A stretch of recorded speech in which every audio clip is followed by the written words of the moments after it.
जय हिंद दोस्तों, मैं आयुष आनंद विधि का छात्र, पैरालीगल वॉलेंटियर, जिला विधिक प्राधिकरण मेरठ आप सभी के समक्ष लीगल एड को लेकर के जानकारी देने के लिए उपस्थित हुआ हूँ। Every citizen has deserves access to justice. Let's make it possible. Legal aid is a right, not a privilege. Let's ensure everyone has access to it. Legal aid, कानूनी सहायता। कानूनी सहायता आखिर है क्या? कानूनी सहायता वो है जो इंसान आर्थिक रूप से, सामाजिक रूप से सक्षम नहीं है अपने केस को लड़ने के लिए, तो उन्हें लीगल एड प्रोवाइड किया जाता है। ये हम नहीं कह रहे, ये आप नहीं कर रहे, ये हमारे देश का सर्वोच्च संविधान कह रहा है।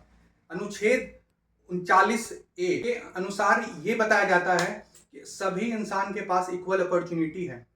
उसके साथ साथ सभी लोगों के पास समान अवसर है कि उन्हें विधिक सहायता मिले। इसके लिए उसके बाद इतना ही नहीं, अनुच्छेद 39A में यह भी कहा गया कि justice are not denied to any citizen. इसका मतलब है कि न्याय किसी भी सिटीजन के लिए बाध्य नहीं होना चाहिए, किसी भी रीजन से, चाहे वो आर्थिक रूप से हो, चाहे वो आर्थिक रूप के अलावा कोई और अदर डिसेबिलिटी के कारण हो, तो उन्हें किसी भी रूप से विधिक सहायता मिलने के पिछड़ ना जाए, पीछे ना रह जाए। लीगल एड, विधिक सहायता। विधिक सहायता जो लोग असक्षम हैं अपने केस को लड़ने के लिए, तो सरकार ने ऐसे बॉडीज को एस्टैब्लिश किया कि लोग उन्हें सरकारी वकील मिल सके फ्री ऑफ कॉस्ट, बिना किसी पैसे के, निःशुल्क रूप से। लेकिन उसके भी बहुत सारे क्राइटेरियाज है जो कि section 12 of legal service authorities act के अंदर मेंशन किया गया, जो हम अभी आगे बात करेंगे। आज के टॉपिक का विषय है how to get legal aid. हम लोगों को लीगल एड कैसे मिलेगा, कौन कौन लोग इस चीज के लिए एंटाइटल्ड है। लीगल सर्विसेज अथॉरिटीज एक्ट 1987 के तहत सेक्शन 12 के अंदर ये बताया गया है कि कौन कौन लोग एंटाइटल्ड है लीगल एड के लिए। सबसे पहला है SC ST, शेड्यूल कास्ट और शेड्यूल ट्राइब के जो भी लोग हैं वो इस चीज़ के लिए एंटाइटल्ड हैं। दूसरे जो भी विक्टिम होते हैं, बेगर्स होते हैं, ह्यूमन ट्रैफिकिंग के जो विक्टिम होते हैं, उन्हें मिलती है लीगल एड। तीसरे हैं कि जो भी वुमेन होंगी या जो भी बच्चे होंगे उन्हें मिलेगा लीगल एड। चौथा है कि जो भी पर्सन डिसेबिलिटी एक्ट 1995 के अंदर APR होते हैं वो उन्हें भी मिलेगा। उसके साथ साथ जो भी विक्टिम होते हैं मास डिजास्टर, कास्ट एट्रोसिटी और जो भी फ्लड, अर्थक्वेक या किसी भी तरीके का डिजास्टर से पीड़ित लोग हैं उन्हें भी लीगल एड मिलने की पूरी तरीके से राइट है। और जो भी इंडस्ट्री में काम करते हैं लोग, उन्हें भी लीगल एड मिलेगा। और इतना ही नहीं, जो लोग जेल के अंदर होते हैं या जेल के बाहर होते हैं या एसिड सर्वाइवर्स होते हैं, हर तरीके के लोगों को लीगल एड मिलेगा। और जिनकी भी आय 1 लाख है उन्हें मतलब लीगल एड मिलेगा। इतना ही नहीं, उन्हें लीगल एड मिलने के लिए पहले उन्हें एक एफिडेविट माना होगा जिनमें उनका एनुअल इनकम लिखा होगा।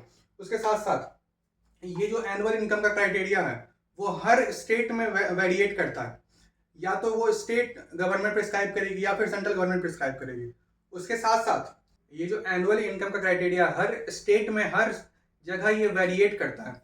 जैसे कि Delhi state legal service authority की बात करें तो as per chapter 6 of rule 9 of the Delhi legal service authorities regulation 2002 के तहत जिनका एनुअल इनकम 3 लाख से कम है या 3 लाख है वो लीगल एड के लिए एंटाइटल्ड है। और इतना ही नहीं, जो सीनियर सिटीजन होते हैं उनके लिए 4 लाख का क्राइटेरिया है, और जो ट्रांसजेंडर लोग होते हैं उनके लिए भी 4 लाख का क्राइटेरिया है। और इसके साथ साथ अगर हम हायरार्की की बात करें कि पहले हमें सबसे मेन अथॉरिटी कौन है या हमारे जुरिडिक्शन में कौन आता है, तो उसके तहत बात करें तो सबसे पहले नालसा आती है, नेशनल लीगल सर्विस अथॉरिटी। वो सबसे प्राइम है, सबसे नंबर 1 पे है, वो नेशनल लेवल पे वर्क करती है। सारे सब ऑर्डिनेट इनके नीचे है और नालसा सबसे फर्स्ट बॉडी है जो गवर्न करती है। उसके बाद supreme court legal service authority आती है, SCLSA, supreme court legal service authorities.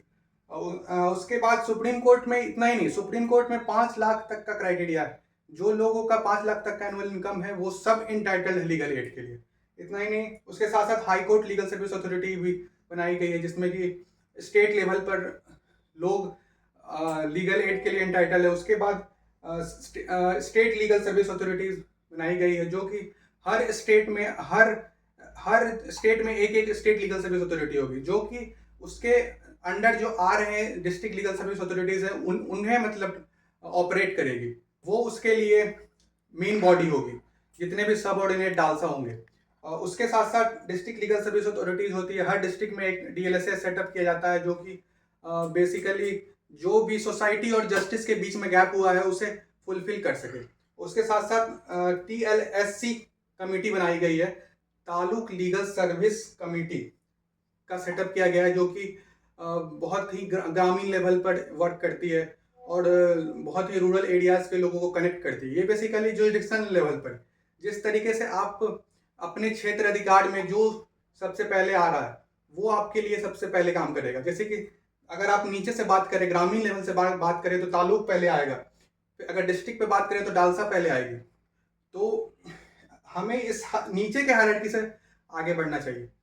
जिस तरीके से हम कोर्ट्स में अपने आपको अपने केसेस को आगे बढ़ाते हैं धीरे धीरे, लोअर कोर्ट से हाई कोर्ट से सुप्रीम, क्षेत्र अधिकार क्षेत्र में हमारे क्षेत्र में जो जो दिए गए हैं उन पे काम करना चाहिए, उन सबसे पहले उन्हीं से कांटेक्ट करना चाहिए। उसके साथ साथ टेली लॉ सर्विसेज का भी लीगल एड के लिए या नालसा की तरफ से इसे चलाया गया, और पीआईबी के रिपोर्ट के अनुसार नवंबर 2023 तक की जो बात है, तो टेली लॉ सर्विसेज जो बनाए गए उसमें 25 लाख ग्राम पंचायत में अवेलेबल कराया गया टेली लॉ सर्विसेज। उसके साथ साथ इतना ही नहीं, 60,23,222 बेनिफिशियरीज इस टेली लॉ सर्विसेज से लीगल एडवाइस प्राप्त कर चुके हैं अभी तक। उसके साथ साथ जागृति स्कीम भी सेटअप किया गया कि लोगों को लीगल एजुकेशन दिया जाए, लीगल अवेयरनेस किया जाए डोर टू डोर कैंपेन करके। उसके साथ साथ काफ़ी चीज़ें हैं, जैसे कि आज के टाइम में जो जस्टिस और सोसाइटी के बीच में जो गैप हुआ उसे फुलफिल करने के लिए पैरालीगल वॉलंटियर्स को भी सेटअप किया गया।